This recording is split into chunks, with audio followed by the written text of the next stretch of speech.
Today let us study about the way to happiness. If you ask everybody wants to be happy. Then what must one do and how should one live to be happy? This everyone should know. Out of compassion for beings, the Lord Buddha has taught us the way to happiness. Happiness is of two kinds. One is happiness in this very life, and another is happiness in future lives. Happiness in this life can be brought about by four sampadas. Paliwa sampata means achievement or attainment, or you have to fulfill four features, namely Autthana sampata, Araka sampata, Kalyana Metata, and Samajivita. Of the four, the first one, Autthana sampata, means vigilance or diligence in doing business. And whatever work one do, be it agriculture, commerce, or educational work, one should exert one's skill and work diligently. If one work like this, one will earn what one deserves. The number two is Araka sampata. It means wariness or being watchful so that one's accumulated possessions or wealth may not be lost by destructive elements. Then number three is Kalyana Metata, means association with wise and noble friends. Friends who can help one and working for one's well-being. To have such good friends, it is important that one's dealings with people must be motivated by metta or goodwill or love. According to our Lord Buddha, a wise and noble friend means one who has the virtues of sada, faith, sila or morality, jaga or liberality or generosity, and panya or wisdom. Why? If the friend lacks in faith, your faith can fail. If the friend lacks in morality, yours can fail.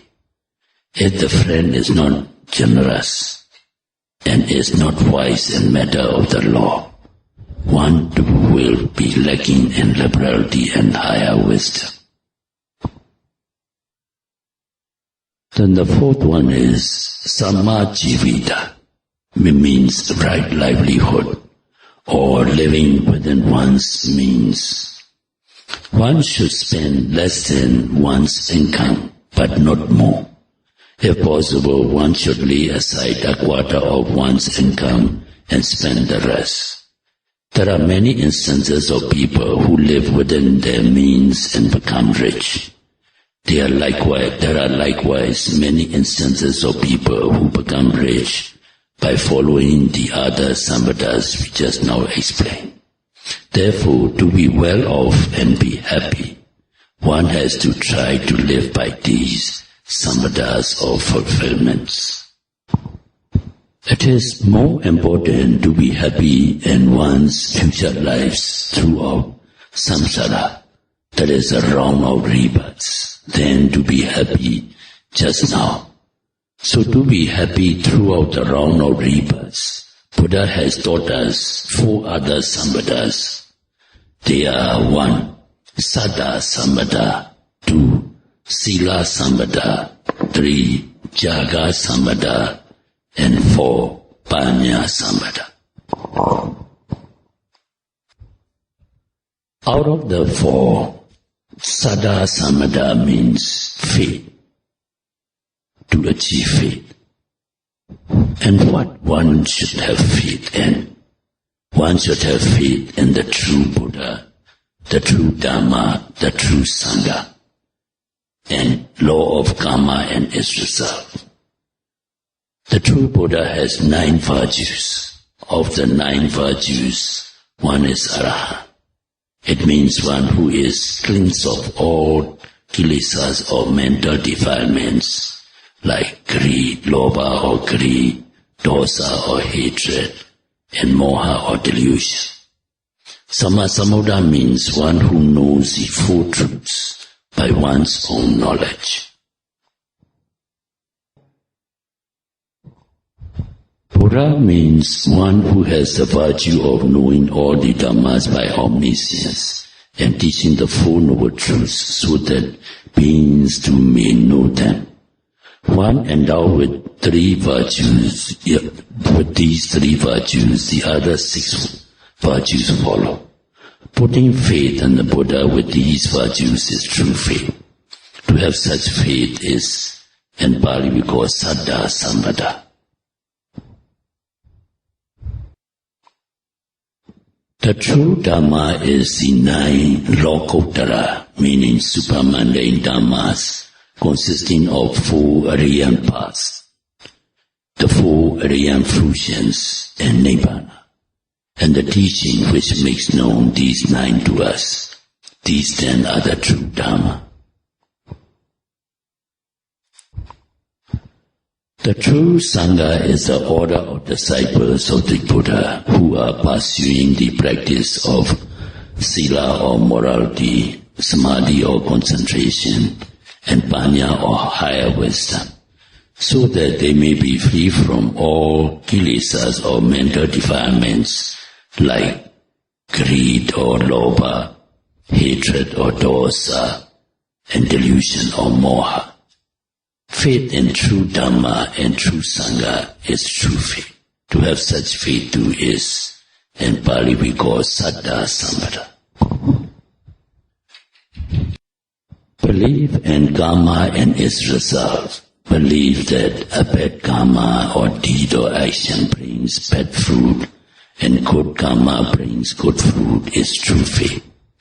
To have this faith also is Saddha Sammata. To have faith in karma and its result is essential.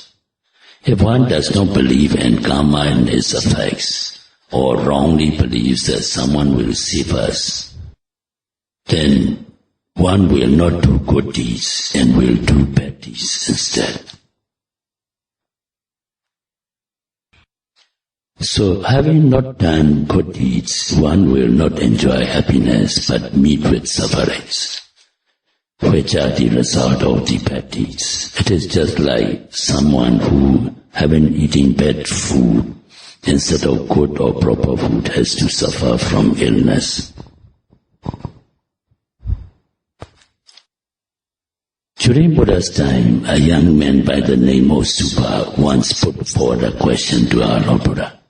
He said, "Lord Buddha, why is it that among human beings, some live short, some live long, some have poor health, some sickly, some are ugly, some are beautiful, some are friendless, some have plenty, some are poor, some are rich, some are low-born, some are high-born, some are ignorant, some are intelligent. Why is it there are the law of these low and high states?" To this, Buddha replied, "Kama saka manawa, satta kama dayada, kama yoni, kama bandhu, kama patisarana, kama sati vipajati, yadidam hina panidaya." Meaning, young men, owners of their deeds are the beings, heirs of their deeds are the womb that bear them, their deeds are their relatives, their deeds are their refuge, their deeds differentiate the beings into low and high states. This is a brief statement on how karma works. On request by the young man Supa, Buddha elaborated as such. The first pair, short and long lives. Buddha said, if someone kills a living being, as a result of this deed of killing, one after dying will arise in apaya or four lower realms of woeful states. If born a human being, then one will live a short life. One who abstains from killing after dying will arise in Deva celestial realm, and if born a human being, one will live long.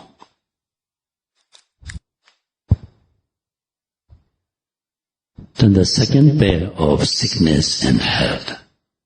One who hurts other living beings will arise in apaya. If born a human being, one will be sickly. If being compassionate and hurts not, one will be reborn in celestial realm, and if born a human being, one will be free from sickness and will be healthy. Then the third pair of ugliness and beauty. One who is obsessed by anger will arise in apaya. If born a human being, one will be ugly. One who controls one's anger and have a good will or metta, choose forbearance, will be reborn a deva. If born a human being, one will have beauty. Then the next pair of having few and many friends. If one is jealous of other people's progress or prosperity, one will arise in apaya. If born a human being, one will become friendless. If instead of jealousy one feels rejoice, one will be reborn a deva. If born a human being, one will have many friends. Then the next pair is body and wealth. If one is not generous and even prevent others not to give, one will arise in apaya. If born a human being, one will be very poor. If one is generous and indulge in generosity, one will be born in celestial realm, and even if one is born as a human being, one will be wealthy and rich. Then the next pair is low-born and high-born. If being conceited, a person does not show respect to those persons who are worthy of respect, one will be born in apaya. If born a human being, one will be born in the lower strata or lower social strata. If one shows respect for those to whom respect is due, one will be reborn as a deva. If born a human being, one will be born in high society. Then the next pair is ignorance and intelligence. If one does not make effort to develop wisdom like what is good, what is evil, then as a result of bad deeds having done or spoken, what ought not to have been done or spoken, one will be born in apaya. If born a human being, one will become ignorant person.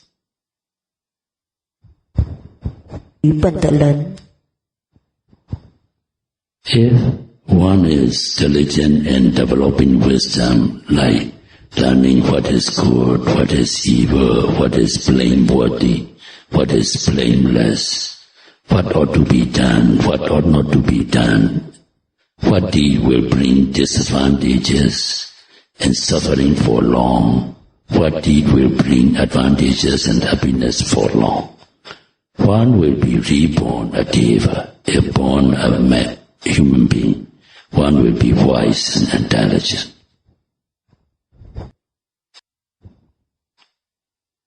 These are the 7 bad demeritorious deeds that will bring suffering, and the 7 good meritorious deeds that will bring happiness. Here the 7 bad deeds arise when there is no loving kindness or metta, goodwill, and when anger and others prevail. So if one keep on cultivating metta, that is loving kindness or goodwill, there will be no occasion for the bad deeds to come up. Everyone wants to be happy oneself and free from suffering. At the same time, one wishes others peace and happiness. To cultivate metta or loving kindness, one thinks of men, devas or animals individually or collectively and radiate in one's mind, and may all beings be happy.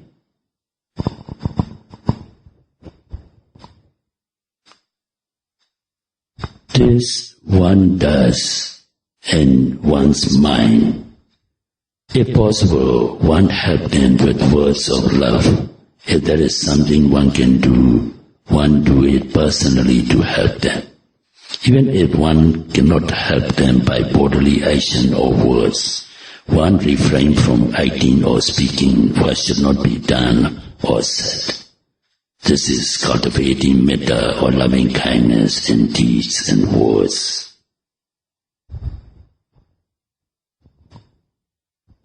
If one practices metta under one king jhana, then one can be reborn in Brahmawal and live happily there for aeons. But Lord Buddha did not want us to rest content with happiness in the Brahma heaven only.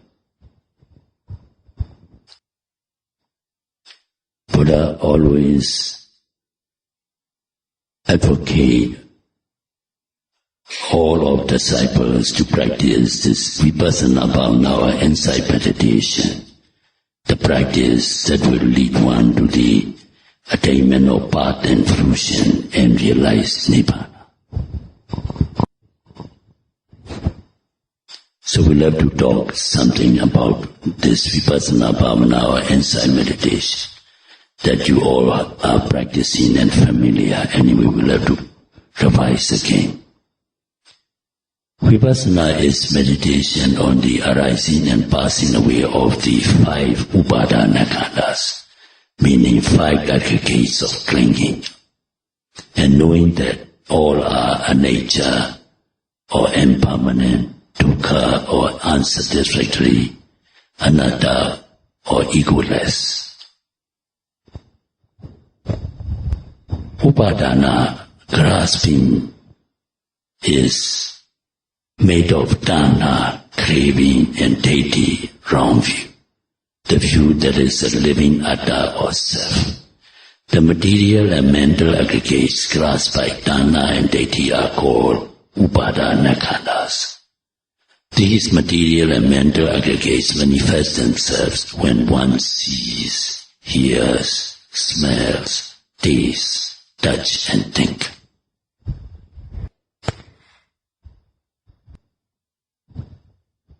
If one fails to note them as they come up and does not know them as they really are, one mistake them for nature or permanent, sukha or pleasurable things, atta or it is souls, and cling to them with dana and deity, craving and wrong view.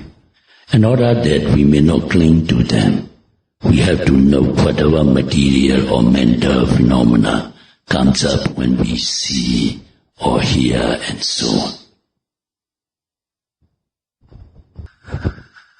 In the Satipatthana Sutta, as we have explained many times, we are taught to observe the bodily movements like walking, standing, sitting and lying down, and to be aware of as walking, standing, sitting and lying down. Pleasant and unpleasant feelings too, we are taught to be aware. It is a pleasant feeling or good, it is unpleasant feeling or bad, and so on. Mind or thoughts too, we are taught to be aware, whether it is a passionate thought or dispassionate thought, whether it is anger or non-anger, and so on.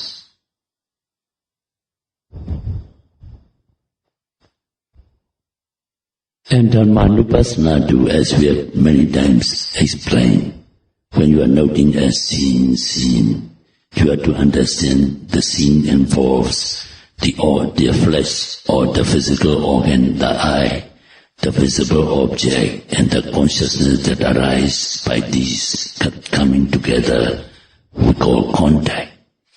And so also when you note hearing, the hearing, the sound and the ear, and the hearing consciousness arise, so on.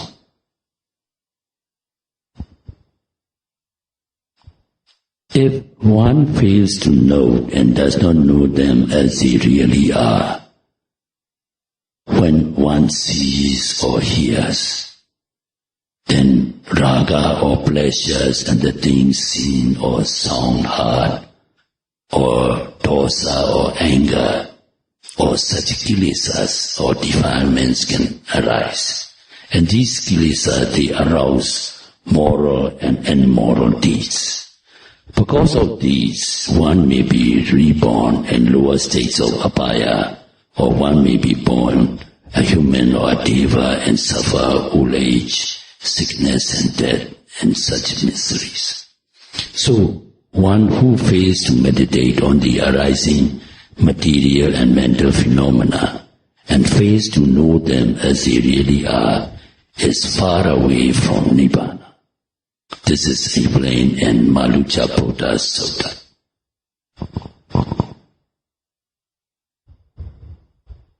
Look, if one makes a mental note of whatever one sees or hears and knows very clearly for oneself that things come and go without staying for a moment and comprehend that they are impermanent, unsatisfactory, just mere psychophysical phenomena without a self.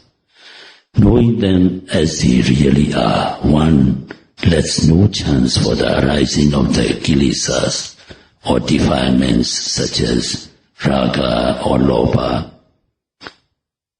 for the things seen, dosa or anger about them and so on. They are calmed and one.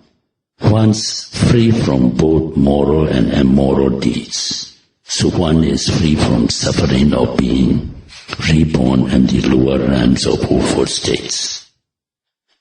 And one will be free from suffering, old age, illness, and death. This is how one gains peace and freedom in connection with one's meditation. When this meditational insight, which brings freedom from suffering, is fully developed, then one realizes Nibbana through the knowledge of the path and fruition of arhatship. Eventually, one realizes Nibbana through the path and fruition of arhatship and puts an end to all sufferings. Therefore, one who meditates on the arising material and mental phenomena to understand them as they really are, whenever one sees or hears and so on, is near to Nibbana, the end of suffering. This too is explained in Maluchapoda Sutta. Thus, whatever comes up through the 6 sense doors and 6 sense organs, like seeing or hearing, we have to note and be aware as seeing, hearing. But to the beginner to note and aware of every arising is quite impossible. So one must begin with a few things that can be easily discerned. Only then can concentration be developed easily, and so can insight knowledge. Every time one breathes in and breathes out, one's abdomen moves, and its rising and falling is quite plain and easy to meditate on. That is why we instruct our yogis to meditate with this, as the abdomen rises, note rising, as it falls, note falling. This rising and falling is wind element or vayu dhatu, the air element or the element of motion. The word rising and falling does not matter. The point is to discern the material form motion. While meditating thus, if any thought or imagination comes up, note imagining, or thinking. This is what we call Citta Nupassana Satipatthana, contemplation of the mind. After noting the mind, one can go back to the primary object or noting the rising and falling of the abdomen. If a painful sensation comes up to the body, one has to note it. After that, go back to the rising and falling. If there is any bending or stretching of the limbs as you adjust your bodily posture, one must know as bending, stretching. Whatever bodily movement there is, one has to note it. This is Kaya Nupassana Satipatthana, contemplation on the bodily phenomena. When one sees, one must note as seeing. When one hears sound, note as hearing. This is Dhamma Nupassana, or contemplation of the mental states. If one keep on meditating on whatever comes up, one's concentration becomes strong. Then one distinguishes between rupa, or the material phenomena of what is to be cognized, and the nama, what cognizes, or what is the mind that notes.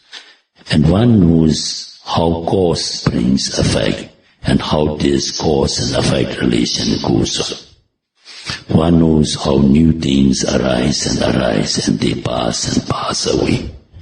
Then one plainly sees for oneself how things come and go without staying a moment. So all are impermanent.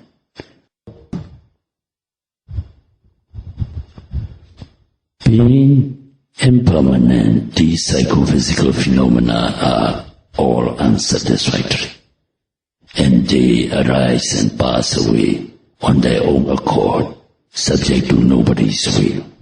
So are all non-self. Knowing all these is insight knowledge. While one is thus meditating, and as one's insight develops, there comes the knowledge of Ariyam path and fruition. If one reaches the lowest of knowledge of the path and fruition of Sodapatti, Megha, Phala, stream-winning, one is safe from the four lower realms of woeful states forever. One will be reborn to high and happy lives in the world of men and gods. Within 7 parts of these happy lives, one will reach the path and fruition of arhatship and become an arhat. After Prinivana, that means final passing away of the arhat, no new births, no new rupas or namas will be reborn, and there will be eternal peace. So, by meditating on the arising material forms and mental qualities, beginning with the rising and falling of the abdomen, and making efforts, may you all develop the insight knowledge that realizes the impermanence, unsatisfactoriness, and non-self nature of these rupas and namas, or mind and the matter, and may you all very soon attain the path, fruition, and nibbana. Sadhu, sadhu, sadhu. Dhamme punya. Dhamme punya. Nibbanasa. Nibbanasa. Pacayo. Pacayo. Hotu. Hotu. Idhamme punya. Dhamme punya. Yatinam hotu. Yatina hotu. Sukhita hontu nyatayo. Sukita hontu nyatayo. Imano. Punya bhaga. Punya bhaga. Sabha satana. Sabha satana. Tema. Tema. Sadhu, sadhu, sadhu. May you all be happy. May you all be healthy. May you all be free from suffering. May all attain eternal peace or Nibbana in the shortest possible time. Sadhu, sadhu, sadhu.